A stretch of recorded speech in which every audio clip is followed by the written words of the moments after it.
warahmatullahi wabarakatuh. Di sini kami kelompok 3 matkul IPS yang akan membahas mengenai sejarah proklamasi kemerdekaan. Dengan saya sendiri, Alica Darmintia Ananda dengan NIM akhir 178. Dengan teman saya Hikmatul Hasanah Abaror dengan NIM akhir 171. Dan saya Fatimah Zahra dengan NIM akhir 159. Sejarah proklamasi kemerdekaan.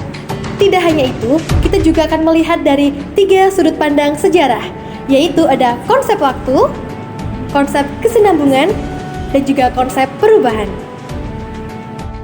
Yang pertama, yaitu sudut pandang dari konsep waktu.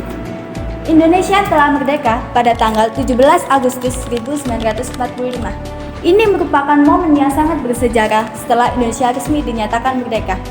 Indonesia telah dijajah lama oleh Belanda selama 300 tahun lebih. Nah, peristiwa ini terjadi setelah Jepang menyerah kepada Sekutu dalam Perang Dunia yang kedua, tepatnya pada tanggal 15 Agustus 1945. Jadi, kita bisa melihat bahwa konsep waktu sangat penting untuk memahami hubungan antar peristiwa. Yang kedua, sudut pandang melalui konsep kesinambungan. Proklamasi tidak terjadi secara tiba-tiba, tapi merupakan hasil perjuangan panjang rakyat Indonesia. Melalui dari perlawanan fisik seperti Perang Diponegoro hingga melalui organisasi modern seperti Budi Utomo, Syarikat Islam, dan Partai Nasional Indonesia. Lalu ada peristiwa penting, yaitu seperti Sumpah Pemuda tahun 1948 dan pembentukan BPUPKI dan PPKI di masa penjajahan Jepang.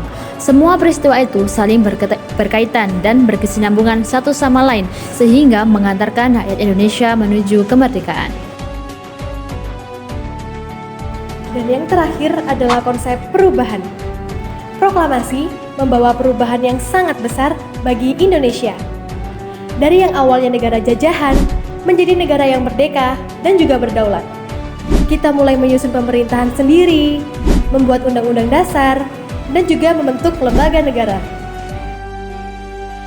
Rakyat Indonesia pun mulai menjalani kehidupan baru, dengan harapan untuk hidup yang lebih bebas, adil, dan juga sejahtera.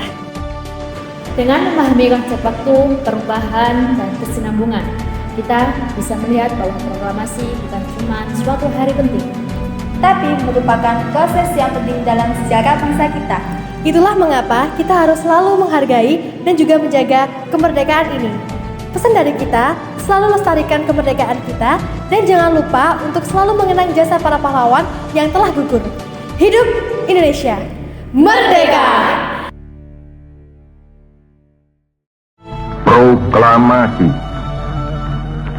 Kami, bangsa Indonesia, dengan ini menyatakan kemerdekaan Indonesia.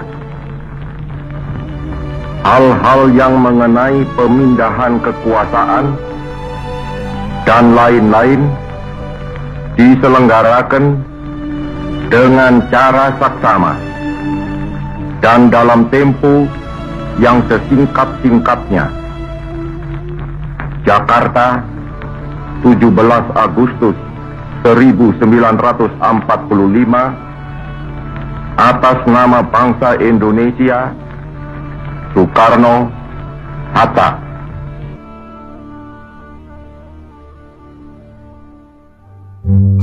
Dan yang terakhir nih, jangan lupa untuk